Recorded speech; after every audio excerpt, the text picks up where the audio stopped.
Boa tarde, pessoal de casa. A gente vai começando mais um Prédio 11 aqui pela Ubra TV. E hoje a gente vai bater um papo com Claudir Ciareta, um escritor que está lançando seu primeiro livro, Quando os Meus Tomates Ficarão Maduros. Ele que é formado em licenciatura em História aqui pela Ubra Canoas e trabalhou como professor da disciplina já em Caxias do Sul e Farroupilha. Então, como é que é escrever o primeiro livro? De onde é que veio essa inspiração para começar a escrever? Boa tarde. Bom, é uma experiência única. O primeiro livro é a mesma coisa que o primeiro filho, ou todos os filhos que nascem.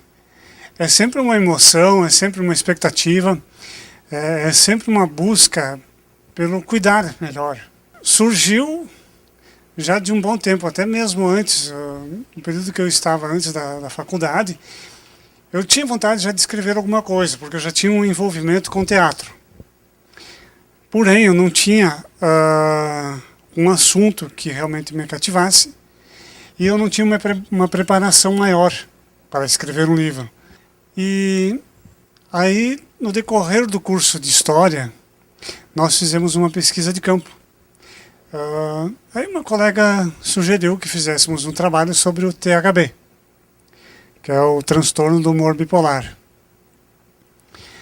Bom, daí nesse tempo eu parei, disse, poxa, é um bom assunto, é um ótimo assunto para desenvolver um trabalho, um livro, na forma que eu estou procurando há um bom tempo. No caso, um romance. Não foi fácil, porque eu não tinha computador em casa, então eu escrevi ele praticamente todo à mão. No intervalo entre uma procura de trabalho e outro, eu consegui uma escola de informática que me cedeu espaço, e aí eu digitava. E à noite eu escrevia ele à mão para dar uma continuidade. Tu acha que a tua graduação em licenciatura, pelo fato de trabalhar com a docência, com a leitura, te incentivou e te auxiliou na formação dos personagens, da história e nesse gosto de escrever um livro? Com certeza. Me deu muito mais embasamento para a obra. Me tornou, a licenciatura em História me tornou uma pessoa mais observadora, muito mais crítica também. Onde eu coloco as minhas opiniões de uma forma mais abrangente. E tem alguém em especial que serviu de inspiração para essa história? Ou tem alguém a qual tu dedica esse livro de alguma forma especial, a um grupo de pessoas? Bom, quando a gente trabalha estuda um pouco mais o THB, claro que a minha formação é História. Então eu não tenho formação de psiquiatria nem psicologia. Mas aí, como no curso da História a gente fez um trabalho de campo sobre o THB, e depois eu tive a oportunidade de ler mais alguns livros sobre esse assunto, aí tu vai parando para pensar, né, porque, poxa, tal pessoa que eu convivi num dado período da minha vida tinha esse problema. Tinha tais mudanças no comportamento, no humor. E aí tu vai lembrando de certas coisas, né, que tu acaba colocando no personagem. No meu caso, teve uma ex-namorada minha, que me ajudou assim numa construção. A gente já tinha se separado há bastante tempo, mas aí eu fui me lembrando de alguns tics, de alguns troca constante no humor, né? E claro que daí eu fui buscando mais os personagens ali. E lembrando, claro, de outros fatos com outras pessoas, né? De outras histórias, ouvindo também as pessoas. E de onde é que saiu a ideia para colocar o nome do livro de Quando os Meus Tomates Ficarão Maduros? Bom, foi um momento assim, que eu tive que refletir bastante o que eu queria como título do livro, mas que ao mesmo tempo fosse relacionado com o livro, com os personagens. Aí eu lembro de uma colega de faculdade que ela sempre me dizia assim, ó, não te apega ao título do trabalho no começo. E foi o que eu fiz, né? Então eu não pensei de imediato no título do livro. Eu simplesmente pensei em me dedicar, pesquisar bastante e depois, mais da metade do livro em si, que eu comecei realmente a pensar no como poderia ser o livro, o título. Então, eu quero um título que chame a atenção das pessoas, que cative, que instigue as pessoas, mas que tenha a ver com os personagens. Aí fui pensando, bom, quando os meus tomates ficarão maduros? Todos nós, seres humanos, tem um momento, nós nascemos, crescemos, amadurecemos, passamos por um processo de evolução, né? E em dado momento nós vamos passar por todas as fases da nossa vida. Mas também tem um momento que nós precisamos de alguém para cuidar de nós. Dar uma atenção, uma palavra, alguma coisa. O tomate também é a mesma coisa, como também outras frutas. Tem que ter um cuidado especial para que, quando for no momento de colheita, ele seja maduro. E eu disse, bom, quando os meus tomates ficaram maduros? Aí eu comecei a relacionar. Os tomates podem ser relacionados às pessoas, que podem sim, e com o tempo vão amadurecer. Alguns amadurecem aos 20, outros aos 30, alguns aos 40, aos 50. Mas em algum momento da vida as pessoas vão ter uma fase de amadurecimento. E aí disse, bom, vai ser esse o caminho. Um fato que me chama bastante atenção também na tua obra é as coisas, as ações que acontecem de forma muito chocante já no começo do livro, assim. O livro começa de uma forma muito impactante, não é um livro morno no começo, que nem a gente vê muito livro, que ele começa de uma forma muito lenta, e teu livro não, ele já começa com uma cena que já te deixa meio cabuloso, tu já fica meio desconfortável, e tu quer saber aonde isso vai levar. Então tem uma sequência de acontecimentos, e tem muitos diálogos, acho que isso deixa o livro um pouco mais dinâmico, né? E eu acho que a forma como tu organiza o livro, de repente, é de uma forma própria, tua, né? Dessas ações impactantes, desses diálogos, eu acho que isso torna a leitura mais prazerosa. Não sei se tu concorda comigo. Concordo, com certeza, porque eu fui buscando os elementos e no decorrer de toda a construção do meu livro, também fui pedindo opiniões para algumas pessoas. E aí uma amiga minha disse assim para mim, Ciareta, o livro, para ser bom, tem que ter alguma pitada de erotismo. Tem que ter alguma coisa relacionada ao sexo, né? Então eu fui fazendo pesquisas, né? Também sobre Kama Sutra, e algum trabalho assim. Mas desde que não fuja do tema central. Todo ele com subtemas claros, mas inseridos no tema que é o THB. Legal. A gente vai fazer uma pausa agora na nossa conversa para conferir uma matéria, uma entrevista, um bate-papo que o Guilherme Oliveira fez com o Humberto Lippo, que é o coordenador, que é o criador de um dos cursos aqui da Ubra Canoas sobre acessibilidade. Confere aí. Muitas vezes as pessoas não sabem o que fazer quando se deparam com alguma pessoa que tenha limitações ou dificuldades. Por isso que foi criado aqui na Ubra o curso de Acessibilidade Universal e Deficiência, promovido pelo professor Humberto Lippo. O curso foi criado com o intuito de oferecer uma formação aos profissionais acerca da importância entre as diferenças das pessoas com deficiência. A pós-graduação pretende superar os ensinos tradicionais, buscando enfatizar a inclusão educacional, como afirma o coordenador do projeto. Bem, o nosso curso ele é composto de 13 disciplinas, de 30 horas cada uma delas, perfazendo no total 390 horas, né? É um curso presencial, pelo menos nessa primeira turma. As aulas serão nas sextas-feiras à noite e sábados pela manhã, e o início está previsto para começar no próximo dia 15 de março. Segundo o Instituto Brasileiro de Geografia e Estatística, IBGE, aproximadamente 24% da população brasileira tem algum tipo de deficiência, contabilizando ao todo 45,6 milhões de deficientes em todo o Brasil. Já trabalha na Ubra, né, há mais de 15 anos com a temática da acessibilidade. A Ubra tem um programa permanente de acessibilidade que garante condições, especialmente pedagógicas, para que os alunos com deficiência, cegos, surdos, pessoas com deficiência física, deficiência intelectual, possam acessar as aulas em igualdade de condições com os demais alunos, via intérprete, via material em braille, via as adequações no espaço construído, né? E a gente caminhou, então, vem acumulando experiência e conhecimento para poder lançar um curso de pós-graduação que vem nessa linha. Portanto, nós teremos no curso professores com deficiência, não exclusivamente, mas muitos professores com deficiência, que vão estar falando sobre as suas questões. De forma que a gente rompe com essa questão de ser objeto da ação de outros e garante que pessoas sejam sujeitos das suas realidades.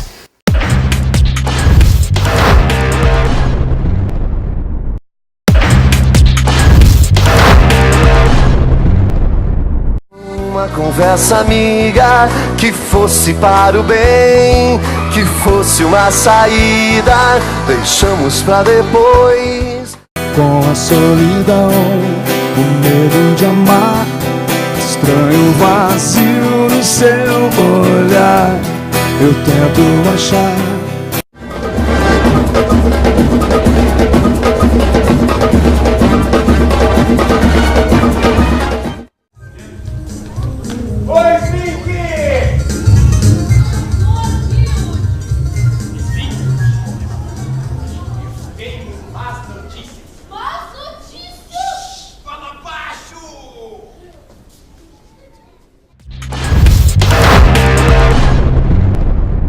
De volta aqui com o nosso Prédio 11, vamos continuar o nosso bate-papo com o Claudir Ciareta. Claudir, na capa do teu livro, tu classifica ele como um romance humanista. Por que essa classificação? Bom, tudo tem a ver com para cativar o leitor. O romance humanista foi em relação ao que eu queria transmitir com a ação dos personagens. Com o sentimento de cada personagem, de que cada um pudesse buscar ver o lado humano que existe por trás, tanto nas relações, que embora tanto às vezes conturbadas, mas em dado momento eles descobrem esse lado humano. Eu percebo muito no teu livro, as descrições de personagens e de lugares são muito ricas, assim, tu menciona estaturas, tipo de cabelo, como são os ambientes, são grandes, são pequenos, se eles estão lotados, se eles estão escuros. Tu acha que essa precisão de detalhes nos teus elementos tem alguma coisa a ver com o fato de tu ser professor ou a tua licenciatura em História? Isso tem uma relação direta, tu acha? Também tem a ver. E também por eu estar envolvido, claro, com o teatro amador também. Então são duas fontes. A história me deu um embasamento muito forte em termos de teoria, em termos de desenvolver, de construir uma leitura mais dinâmica, dar um detalhamento maior, se tornar mais observador das coisas. E o teatro me puxou para um lado da imaginação, de visualizar cenas, de buscar uma visualização do personagem em si também, né? Na questão da personalidade forte de cada um, ou fraca. Então, o teatro me ajudou e a história me ajudou também muito. O teu livro tem um fator muito importante que não só para as obras literárias em si, mas como para a cultura em geral, que ele foi aprovado na Lei de Incentivo à Cultura do Ministério da Cultura. Né? A gente vê os selos atrás do livro ali. Como é que foi para ti conseguir essa lei de incentivo? Como é que foi buscar esse recurso? Eu não tinha ideia nenhuma de como que eu ia fazer para editar o livro. E aí eu comentava com os meus amigos: olha, eu estou escrevendo um livro. Como é que eu vou fazer para editar? Porque eu não tenho, assim, eu não tinha condições financeiras, construção, edição de um livro é bastante complicado. Aí eu fui procurar o pessoal da Secretaria de Educação, fui conversar com outros amigos para ver como, né, eu já sabia da existência da Lei Rouanet, e fui pedir informações, e fui atrás, até conseguir chegar a uma produtora. E com essa produtora, fui lá e conversei com eles, eles aportaram o projeto, fizeram o projeto, e aí foi encaminhado, né, através da Lei Rouanet, que é uma lei bastante complicada. Ela é muito com pequenos detalhes, ainda mais no item meceno, que é só empresas de grande porte. Aí tu tem que ter alguém que faça o projeto para você, se você não sabe fazer, e alguém que vá em busca de captação de recursos nas empresas. E como o meu projeto foi feito por uma produtora, então a documentação não era liberada de uma hora para outra. Levou, na verdade, mais de um ano para ser aprovado o projeto. Porque ia a documentação para Brasília, e aí voltava porque queriam saber se o livro é do Claudir Ciareta, por que o projeto está sendo feito por uma produtora. Então eu tinha que colocar uma justificativa. Nesse trâmite, teu livro ficou engavetado mais ou menos um ano. Praticamente mais de um ano, foi aprovado o projeto, saiu no Diário Oficial, todo, né? Depois de toda uma pesquisa de mais de umas 5 ou 6 vezes que a documentação foi e voltou a Brasília. E como é que surgiu a ideia, esse conceito para cá, para o teu livro, né? Que ele parece assim, um desenho feito a grafite. Quem é o responsável pela essa obra? Quem, na verdade, criou essa capa foi o pessoal da própria associação lá de Caxias, que é Agosto 17. E o presidente, foi o presidente da associação, que ele é um artista, que é o Roberto Mendes, que bolou a capa.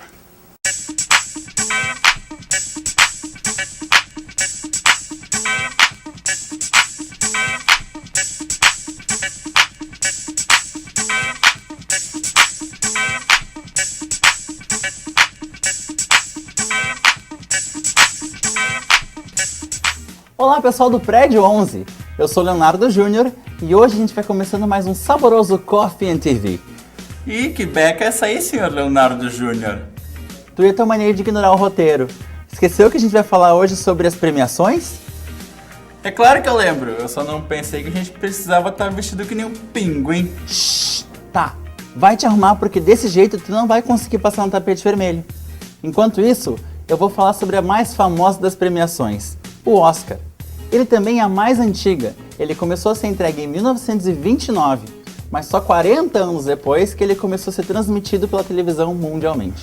E o nome Oscar, na verdade, é uma homenagem ao grande arquiteto Oscar Niemeyer, que projetou Brasília. Tá louco? É óbvio que não! Ah, então é o Oscar do basquete? O que tem a ver? Não, para! A origem do nome Oscar ainda é um alvo de grande discussão. Tem uma teoria que fala que a atriz Bette Davis, quando olhou a estatueta pela primeira vez, disse que ela era muito parecida com um tio dela que chamava Oscar. Tem uma segunda teoria que fala que foi o Walt Disney que olhou para a estatueta e chamou ela de Oscar. E ainda tem uma terceira teoria que fala que tudo não passa de uma homenagem ao grande escritor Oscar Wilde. Na verdade, o nome do prêmio é Academy Awards, ou Prêmio da Academia, numa tradução bem livre. Saindo do Oscar agora, a gente entra no Grammy, que é a maior premiação da indústria fonográfica. Ela começou a ser entregue em 1959 e hoje é um dos eventos mais aguardados da música. Principalmente pelas performances de artistas renomados, que fazem do evento como um grande show de música. E vários brasileiros já ganharam o Oscar, inclusive o Gilberto Gil, o Tom Jobim, o Roberto Carlos e até mesmo a Xuxa e a Eliana. Todo ano são adicionados ou removidas algumas categorias e algumas premiações. Atualmente, o Grammy conta com mais ou menos 81 prêmios que são distribuídos em toda a noite. Claro que só aqueles que são considerados mais populares que vão ser transmitidos pela televisão mundial.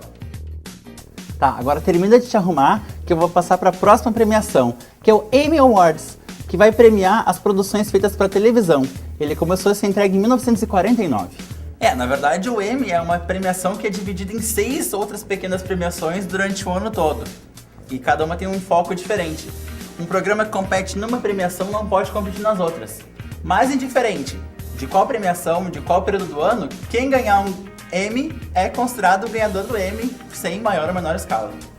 E para encerrar esse quarteto das premiações, a gente vai falar do Tony Awards, que é responsável por premiar as obras teatrais que são apresentadas na Broadway. Ela começou a ser entregue em 1947. A premiação é dividida em 26 categorias, que incluem melhor atriz principal, melhor ator principal, melhor atriz coadjuvante, melhor desenho de som, melhor iluminação, entre muitas outras. Os atuais campeões, na verdade, são a peça Vânia, Sônia and Masha and Mike, que conta com a participação da atriz Sigourney Weaver. E na parte dos musicais tem Kinky Boots, que a trilha sonora toda foi escrita pela cantora Cyndi Lauper. Pronto, tô bonito? Tá ótimo, tá bonito. Agora vamos lá que eu tô vendo ali a Ellen DeGeneres e ela que vai apresentar o Oscar esse ano. Vamos lá pegar um autógrafo, vem comigo. Mas tu tem que me levar, eu não consigo ser da televisão.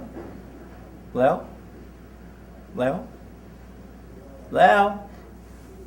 É a Ellen DeGeneres mesmo? Léo, não vai falar nem eu. Tenham todos um bom café? Tá bom.